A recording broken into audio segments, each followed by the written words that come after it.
Yaduvendra sir, जैसा हम कह भी रहे हैं, स्वाभाविक भी था, 2018 तक तो हमने आखिरी नोट छापा था, उसके बाद से हम छपाई बंद कर दी थी, लेकिन इसका ऐलान अब हुआ, तो ये इतना लंबा समय क्यों लिया इस फैसले को सार्वजनिक करने के लिए? यदुवेंद्र सर। नहीं, धन्यवाद। ये असल में इसमें थोड़ी सी उत्सुकता लोगों को इसी पे आ रही है कि ये ऐलान इसका अभी क्यों हुआ। तो ये ऐसी कोई नई चीज़ नहीं है, क्योंकि ये हम लोग को भी, आम आदमी को पता था, कोई जो सरकारी तंत्र के बाहर भी जो लोग हैं उनको भी पता था कि 2000 के नोट बहुत कम दिखते थे। आप देखिए पिछले 2 सालों से, कोरोना के बाद के पीरियड से, जब एक तरह से वापस से सारी इकॉनमी खुल रही थी, तो हम लोग आम जीवन में जो नॉर्मल मिडिल क्लास आदमी है, जो लोअर क्लास भी है, और ग्रामीण एरिया में 2000 के नोट बहुत कम दिखते थे, और वो 500 का नोट था, उससे सब पूरा काम चलता था।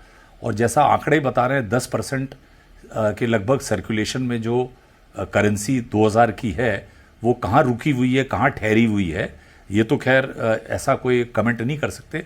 लेकिन गवर्नमेंट ने क्लियरली बताया नहीं, या आरबीआई ने क्लियरली बताया नहीं, इसके पीछे कुछ ज़्यादा मेरे समझता हूँ कि कोई स्ट्रैटेजी नहीं थी। ये तो बड़ा एक नॉर्मल कोर्स था, और करेंसी नोट्स जैसे रिप्लेस होते हैं, क्योंकि अब एटीएम के तहत सब क्रेडिट कार्ड, डेबिट कार्ड से पैसा एटीएम से निकालते हैं, तो एटीएम में पैसा निकलने के लिए वो करारे और नए और वैसे साफ सुथरे नोट ही चलते हैं। तो जो टाइम पीरियड है करेंसी नोट का, वो 5 से 6 साल का ही है। माथुर सर, मौजूदा सरकार पर कई बार ये भी आरोप लगते हैं कि बहुत ज्यादा ट्रैक कर रहे हैं आप चीजों को, लोग असहज महसूस करते हैं अपने आप को। ठीक है, एक तरफ होता है कि आप बड़ी करेंसी नोट में लोगों को डिस्करेज करना, तो डिस्करेज का एक अलग मतलब निकलता है और ट्रैकिंग का एक अलग मतलब निकलता है, तो इसको हम किस तरह से दें, क्योंकि ये पॉलिसी मैटर है, बड़ी आलोचनाएं होती हैं कई बार। नहीं, मतलब बड़ा रोचक डिस्कशन है ये।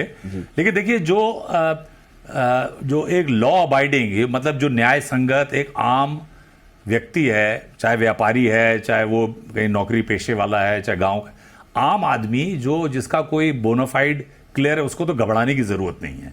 तो मतलब एक चीज जो मैं सुन रहा था, मैं कहना चाह रहा था कि जो लॉ अबाइडिंग, जो एक नॉर्मल आदमी है, उसको चाहे आर्टिफिशियल इंटेलिजेंस से ट्रैकिंग हो या उससे हो, उसको डरने की कोई ज़रूरत नहीं है। जितनी भी ये प्रोसेसेस चली हैं, फॉर्मलाइजेशन ऑफ द इकोनॉमी, कि हम सबके बैंक खाते खुल गए, सब लोग बैंक के थ्रू डीलिंग करें, सबको जो व्यापारी है उसको जीएसटी में कंपाउंडिंग स्कीम है, सारी जो सुविधाएं हैं, तो जो ईज ऑफ लिविंग है उस दिशा में अगर हम चर्चा करें, देखें और लोगों को समझाएं, तो हम समझते हैं कि बहुत ही एक मजबूत अर्थव्यवस्था बन रही है, और डर की तो कहीं भी आवश्यकता नहीं। मतलब मेरे ख्याल से जो भी हो रहा है वो कोई डराने या उस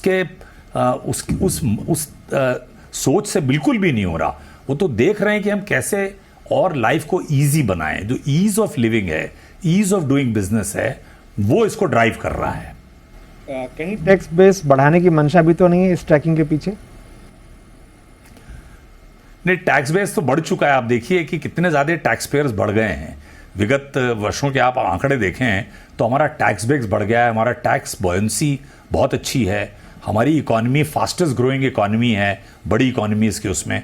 और आगे भी जो स्ट्रक्चरल चेंजेस ये हो रहे हैं, फाइनेंशियल इंक्लूजन है। एक बात और मैं कहना चाहूँगा कि आरबीआई ने क्लियर करा है कि जो बैंकिंग कॉरेस्पॉन्डेंट हैं, जो गांव-गांव में जाके छोटे छोटे खाते जिन्होंने खोले हैं, वो भी 4000 तक का ये 2 नोट 2-2000 के वो आसानी से बदल सकते हैं, उनको भी अधिकृत किया गया है। ठीक है सर, ओके। बैंक में जब आप जमा कराने जाते हैं, यदि कोई बैंक वाले के उससे आप संतुष्ट नहीं हैं, तो आप कंप्लेन कर सकते हैं। बैंक में ही करिए। आपने सही कहा, उसके कंप्लेन का मैकेनिज्म भी है।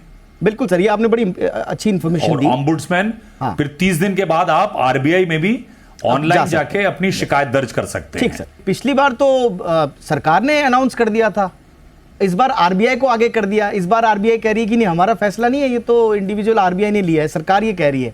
और पिछली बार आपने मोदी जी को आगे कर दिया था, तो ऐसा क्यों किया? अब इसका तो नहीं, ये तो आरबीआई, क्योंकि इस बार तो जैसा आप देख रहे हैं ना कि ये लीगल टेंडर अभी है, मतलब इसको लीगल टेंडर से हटाया नहीं है। और वो जो डिसीजन पहले था उसमें तो ये भी था कि वो कट ऑफ डेट के बाद वो लीगल टेंडर नहीं रहेगा। तो एक तो ये अंतर है, तो वो बड़ा डिसीजन था और ये तो एक प्रोसेस का पार्ट है। और फॉर्मलाइजेशन और जो मॉनेटरी अथॉरिटी है, पहले भी उसके कंसल्टेशन में हुआ था, इस बार भी यही डिसीजन मॉनेटरी अथॉरिटी ने लिया है। तो मैं समझता हूँ ये कोई बहुत बड़ा इशू नहीं है। लेकिन ये बात सही है कि क्योंकि ये लीगल टेंडर बना रहेगा, इसलिए ये पूरी तरह से आरबीआई एक नेचुरल कोर्स में करेंसी को रोटेट कर रही है। और वो रोटेशन में अगर लार्ज अमाउंट है और वो किसी वजह से डिक्लेरेशन 20,000 से ज़्यादा का अगर कोई बार बार रोटेशन करेगा, तो वो बैंक पूछ सकता है कि भाई ये आपका करेंसी कहाँ से आ रही है। और अगर उसका एक जेन्युइन अगर रीज़न है बताने का कि मेरे पास ये करेंसी कहाँ से आई है, तो उसको डरने की कोई बात नहीं है। माथुर सर, ओवरऑल अभी बहुत सारे सवाल भी इस बात पे उठे कि आप टेरर फंडिंग हो गया, हवाला हो गया, होर्डिंग हो गई, इलीगल एक्टिविटीज हो गया, ड्रग्स पेडलिंग हो गई, इलीगल वेपन्स की खरीद फरोख्त हो गई। इस पर अभी जो काले धन पे ओवरऑल जो सरकार की मुहिम है, इसमें अभी तक कितनी कामयाबी मिल पाई है 2016 की तुलना से, अगर हम आज की स्थिति में बात करें? नहीं, बहुत कामयाबी मिली है। देखिए, एक तो जो फॉरेन से भी जो पैसा आता था, FCRA, कई लोगों ने ऐसे NGO खोल रखे थे और वो बाहर से पैसे मंगाते थे, फॉरेन एक्सचेंज में भी पैसा आता था, या भारत का ही पैसा बाहर जो लोग राउंड ट्रिपिंग कहते हैं कि यहाँ से एक्सपोर्ट होता था, लेकिन वो पैसा लीगल चैनल से वापस नहीं भेज के किसी NGO के थ्रू वो वापस इंडिया भेजते थे। तो ये कई चीज़ें आप देखें 2016 और उसके पहले से भी, ये मतलब पूरा एक जो लॉ अबाइडिंग सिटीजन है, जो कानून के दायरे में रह के अपना नेक नियति से काम करता है, उसका जीवन तो बहुत अच्छा हो गया है। लेकिन जो लोग गैर कानूनी काम या कानून को तोड़ के या लॉ को भी ट्वीक करके, मैं यहाँ तक कहूँगा जो अपने साथी चार्टर्ड अकाउंटेंट्स, लॉयर्स, जो और प्रोफेशनल्स भी हैं जो बिजनेस से जुड़े रहते हैं, वो भी लूप होल्स को निकालते थे। और लूप होल्स का फ़ायदा कुछ लोग ले लेते थे, लेकिन काफ़ी आम आदमी वो एक तरह से चीटेड महसूस फील करता था कि मैं तो टैक्स देता हूँ और लोग उससे बच जाते हैं। तो अभी एक लेवल प्लेइंग फील्ड बनता जा रहा है। मैं समझता हूँ बहुत ज़्यादा कामयाबी मिली है। तभी आप देखिए हमारी इकोनॉमी भी $5 ट्रिलियन बिल्कुल की इकोनॉमी बन जाएगी और ग्रोथ आती रहेगी। स्ट्रक्चरल चेंज आ गया है। ये आरबीआई ने एक एनेक्शर जारी करा है, उसको कहते हैं request slip for exchange of bank notes in denomination of ₹2000, annexure 3। इसमें name of bank branch, bank account number if any, मतलब अगर आपका बैंक अकाउंट नहीं भी है तो भी आप उस बैंक किसी भी ब्रांच में जाके ये एक्सचेंज स्लिप भरनी पड़ेगी। फिर name of the tenderer in capital letters, फिर identity proof original to be shown at the counter, one of the 6 Aadhaar, driving licence, voter ID, passport, NREGA card और पॉपुलेशन रजिस्टर। फिर नेक्स्ट कॉलम है identification number, मतलब जो identity proof है उसको आपको number लिखना पड़ेगा, और डिटेल्स ऑफ बैंक नोट्स 2000 के कितने पीसेस हैं और फिर वैल्यू कितनी हुई, फिर सिग्नेचर ऑफ टेंडरर, प्लेस और डेट।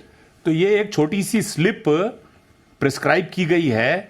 अगर आप कहीं जाते हैं एक्सचेंज करने, तो किसी भी ब्रांच में 1.5 लाख बैंक ब्रांचें हैं देश में, तो 1.5 लाख में से कहीं भी आप जा सकते हैं जहां आपका अकाउंट हो ना हो, लेकिन आपको ये एक स्लिप भरनी पड़ेगी। तो ये 23 तारीख से ये स्लिप भर के ही आप एक्सचेंज करा पाएंगे। मतलब ये हुआ कि आप बैंक में जब नोट बदलने जाएंगे तो आप अपना आईडी प्रूफ लेकर जाएं और ये फॉर्म भरना पड़ेगा, जिसमें आपको अपना कैपिटल लेटर्स में आप अपना नाम लिख दें, किस ब्रांच में जमा कर रहे हैं आप वो लिख दें, और कितने नोट जमा कर रहे हैं ये लिख दें। यही होगा ना माथुर सर? ऐसा समझ में आ रहा है? बिल्कुल। तो बिल्कुल जैसे पेन स्लिप, एक नॉर्मल बैंक में हम जब कैश जमा कराते थे तो भी हम एक पेन स्लिप भरते हैं, लेकिन अब वो पेन स्लिप में केवल आपका कोई भी आइडेंटिटी प्रूफ, अच्छा उसमें केवल आधार जरूरी नहीं है, वो नरेगा का कार्ड भी हो सकता है, और आप उससे भी, नरेगा के कार्ड से भी आप वो पेमेंट कर सकते हैं। तो ये मैं कहना चाह रहा था कि ये एक पेन स्लिप का एक निर्धारित किया गया है। मैं सहमत हूं जो गांधी साहब ने कहा, लेकिन वही एक ट्रैक की बात है कि अगर कोई माइक्रो फाइनेंस कंपनी इसको एक धंधे के रूप में, व्यापार के रूप में करने लगे और वो एक कंडूट साबित हो, तो उसको उसके ऊपर डेफिनेटली इनकम टैक्स अथॉरिटीज़ का और लोग क्वेश्चन कर सकते हैं। तो नॉर्मल कोर्स में जैसा होता आ रहा है बिजनेस आराम से करें। ये सबके आम जनता तक खबर जानी चाहिए कि अगर आपके पास 2000 का नोट है तो बेटर ये है कि आप पहले बैंक में जाके उसको एक्सचेंज करा लीजिए। लेकिन फिर भी अगर कोई नॉर्मल कोर्स ऑफ बिजनेस में 2000 का नोट लेता है तो मेरे ख्याल से 30 सितंबर तक जस्टिफिकेशन से वो आगे बढ़ सकता है।